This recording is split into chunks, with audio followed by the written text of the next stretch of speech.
Guess who's back?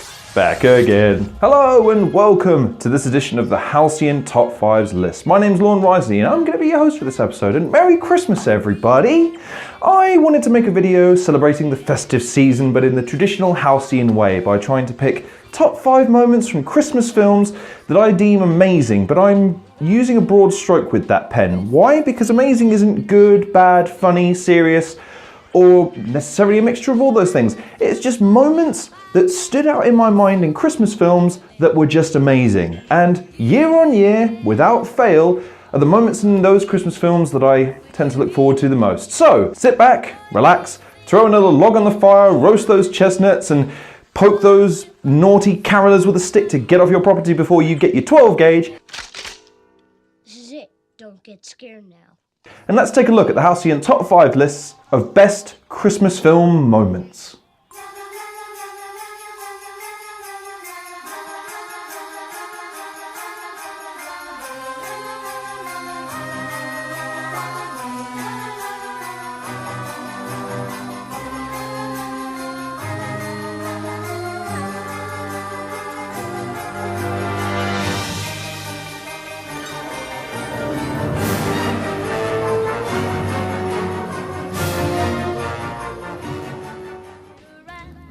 Christmas tree, have a happy holiday. So, coming in at number 5, All the Feels. So let's kick things off with a scene that is guaranteed to bring a tear to your glass eye. And if not, there's a fair to good chance that you're clinically dead inside. Richard Attenborough kills it as Kris Kringle in the remake of the Christmas classic. Both warm and complex, he delivers what I consider to be the quintessential performance as Saint Nick. In the midst of this film, there's a moment of pure heart that when you sit and think for a moment, it's actually kind of hard to understand why it has the emotional impact it does. While performing his duties as the marquee Santa for a New York department store, he is presented with a little girl who is shown to be deaf. Her mother letting him know she just wanted to see him. Hello, little one. How are you? Come. Well. She's deaf. You don't have to talk to her. She just wanted to see you. Thank you. After a moment's hesitation and a collective tut of sadness from the audience, he proceeds to converse with the little girl in sign language, which prompts a wonderful sense of happiness, not just in the little girl, but the viewer as well. You are a very beautiful young lady. Attenborough is jolly, articulate, but never patronising or overbearing, and this scene perfectly encapsulates the perfection with which his character is presented. Now, I get misty-eyed every single time I see this film, and this scene in particular is just such a beautiful moment, and it easily earns its way onto this list. I wish you a Merry Christmas. Yes, Thank you. Thank you.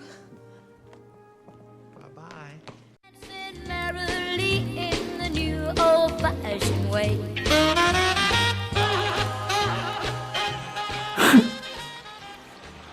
I'm not crying, you're crying. So let's move on to number 4, shall we?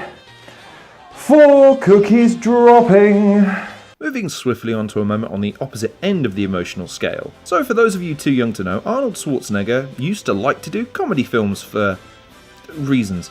And during this period, he took a crack at the Christmas film genre with a tale as old as Commercial Time, with a father desperate to track down and procure the season's hottest toy. This harkens back to a time when supply and demand hadn't quite been worked out by the manufacturers of certain products and led to a kind of mass hysteria only seen whenever someone tweets something mildly racist these days. During the film, which is admittedly dated and one-dimensional, it has perhaps some of the most insane moments ever penned to a script of all time, including this gem of a moment. While on the phone with our slimy villain for the film, Troy McClure, he begins taunting our muscle-bound mammoth of fatherhood by asking him if he wants him to check if his missus is in the shower. Ted, I need to speak to my wife. So could you get her on the phone, please? I think she's in the shower, Howard. Do you want me to go check? No! But then he steps across the line. he begins eating Arnie's cookies. Oh, these cookies! I gotta get the recipe from Les. At this moment, Arnie drops perhaps the greatest line in cinematic history. Put that cookie down! Now!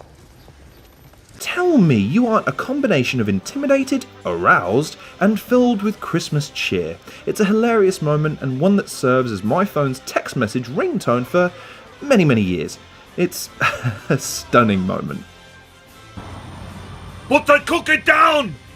Now!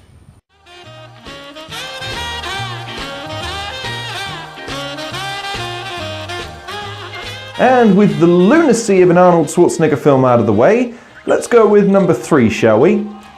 3 Big Bricks. In a film that everyone seems to hate on these days, I will continue to defend it to the hilt, if nothing else, for this moment alone. Home Alone 2, or Die Hard 2 if John McClane was 10 and Looney Tune rules applied, a film that took a winning formula and duplicated it verbatim. With a young Kevin McAllister being abandoned, left behind by accident, but still managing to take on the Big Apple in a feel-good Christmas film that I argue lacks some of the innocence and innovation of the first film, but makes up for it by bringing the pain in the final act, while still raising the same parental concerns as the first film, given these folks do need some talking to. Funnily enough, we never lose our luggage.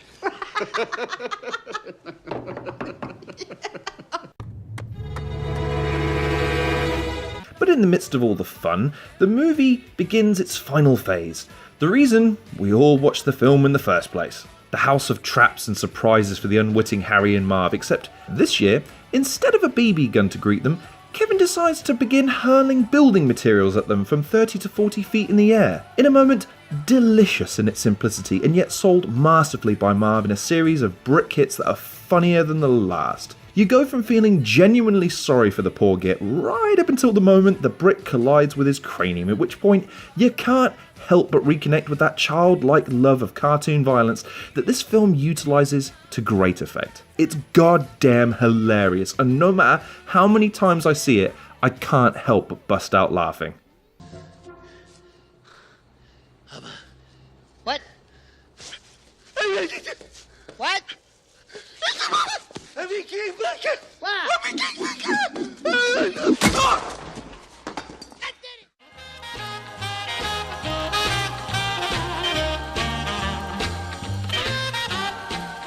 No word of a lie, I have to rewind that moment maybe 3 or 4 times a year just because I can't get the sight of that final brick hitting him in the face. It's just hysterical. But alas, it only makes number 3. So let's take a look at number 2 on this list.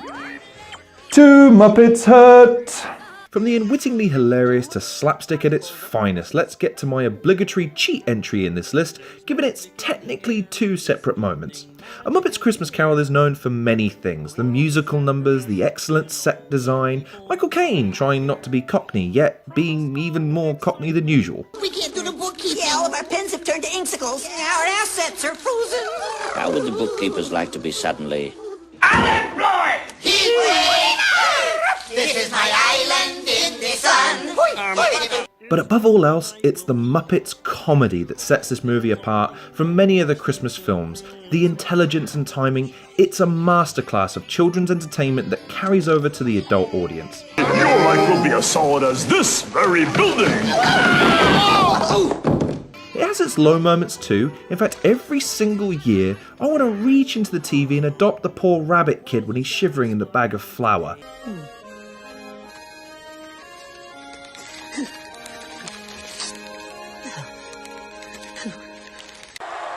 But for me, there are 2 moments that absolutely slay me every single year with their simplicity and their aftermath. The first, while wandering in the past with Michael Caine and what I later found out was supposed to be a ghost child, despite looking like Ed Sheeran if he was the puppet and he was in a cult.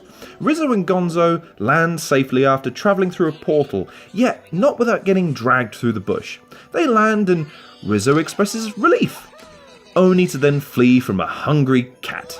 Now, forgetting the fact that the cat isn't supposed to be able to see them, given that they're shadows of the past and merely apparitions, the expression of exhaustion coupled with the impact of the cat crashing into the closing door will always bring a smile to my face without fail. And the second, Gonzo lights Rizzo's tail on fire. Need I say more? And it was Christmas Eve. Night was falling, and the lamplighters were plying their trade. Hey, light the lamp, not the rat! Light the lamp, not the rat! My apologies. What are you doing? Put me out! Put me out! Put me out! Rizzo!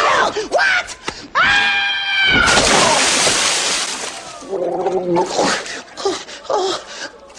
Thank you. You're welcome. Rizzo's chastising, his panic, and Gonzo's calm sell it so well. And it's just a simple yet hilarious moment when he finally pushes him off the side into a bucket of water. Why did I include them both? Let's call it stocking filler, punks. Merry Christmas. Let's just move on. And there's number 2, Muppets Christmas Carol, arguably the best Christmas Carol edition, if you ask me, but it can't hold a candle to my number 1 pick. But before we do so, let's have a look at some honourable mentions. Chevy Chase illuminates the house. Clark? Clark!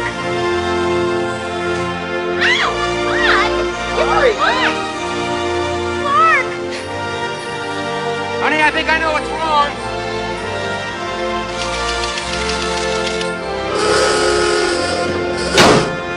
The Grinch breaks the 4th wall. Maybe you need a timeout.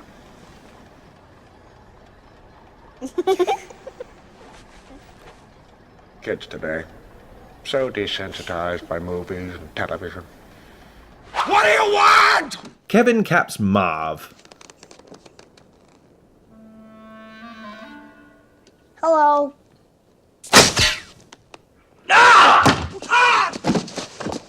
Yes! Yes! The little jerk is armed! That's it! That's it! Bill Murray torments a boardroom. $40 million on a live TV show. You guys have got an ad with America's favorite old fart reading a book in front of a fireplace. Now, I have to kill all of you. Now he has a machine gun. Ha, ha, ha. Now I have a machine gun. Ho, ho, ho. Have a happy holiday. Everyone dancing merrily. And now with all those unlucky honourable mentions out of the way, let's get to my favourite moment in any Christmas film ever. And a reindeer punched by Arnie. Swerve! The number 1 pick comes from the same film as number 4. Even when I established 2 picks from the same film count as 1 spot. And yet here we are. Well, why? Because this moment requires some examination and explanation to really express to you why it is not only the greatest moment in all of cinematic history as far as Christmas films are concerned, but perhaps human history as we know it. So again, Arnold Schwarzenegger is a middle-aged, average family man. Yeah, the realism is thick in this film. Anyway, he and every other absent-minded parent is trying to obtain a must-have toy for his son, Jake Lloyd. And in the process of searching, gets into a bunch of hijinks, ranging from threatening the bloke in Anchorman. Where's your Christmas spirit? That's better. Entering an impromptu Royal Rumble.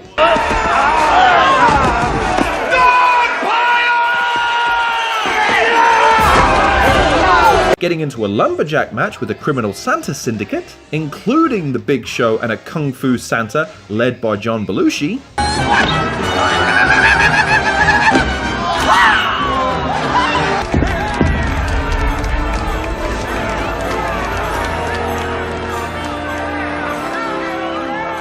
I'm gonna deck your halls, bub. And perhaps most absurdly of all, fleeing the police who apparently treat crimes in much the same way as GTA 5. Leave the scene and you're absolutely fine. But the crown jewel in this mess of a film that I inexplicably love is this. Arnie has his low. His wife leaves with the neighbour Troy McClure after Arnie breaks in to steal the Turbo Man under the tree.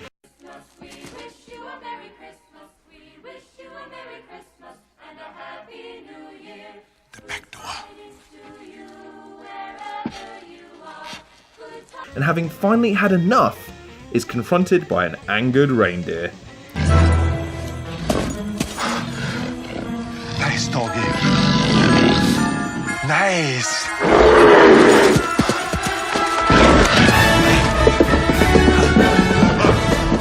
It's at this point he decides enough is enough, before exclaiming, You picked the wrong day.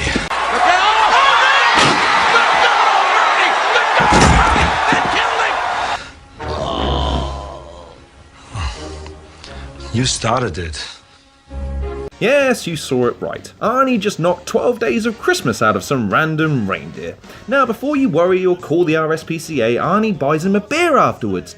So it's all good. Apparently animal cruelty is solved with comedic animal cruelty. Anyway, here's my question. Why?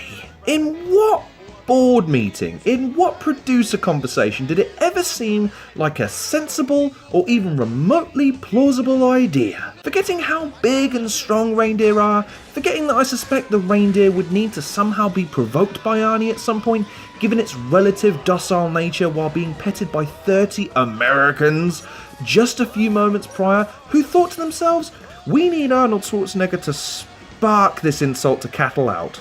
It's a moment that will never quite leave me, in its complexity, in its subtlety, in its quiet genius.